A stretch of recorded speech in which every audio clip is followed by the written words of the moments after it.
Home alone. I remember the first time that my parents left me home alone. I was very grown up, and I thought that I would be just fine. I was fine for a while.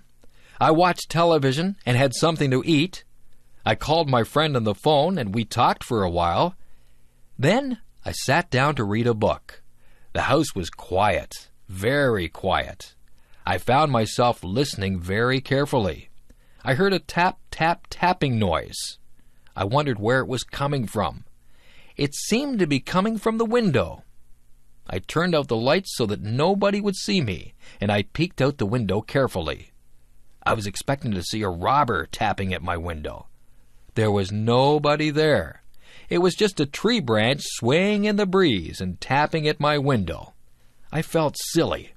I turned on the lights and sat back down to read my book. A few minutes later, I heard some creaking noises. I listened carefully. Then I heard a clunking noise. I think it might have been the furnace. Then there was a whirring noise. My imagination began to play tricks on me. I was imagining that there were all kinds of creatures in the house. I told myself to grow up. I wouldn't let my imagination run away with me. I was glad when my parents got home. I told them about all the noises that I had heard. My parents laughed and said that all houses make noises.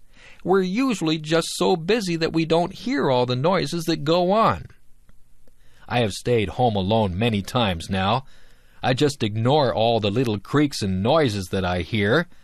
I'm still alert and listen for anything suspicious, but I know that there are lots of noises that are harmless. That tree that taps on my window still frightens me sometimes, but I'm a lot braver now than I was the first time that I stayed home alone.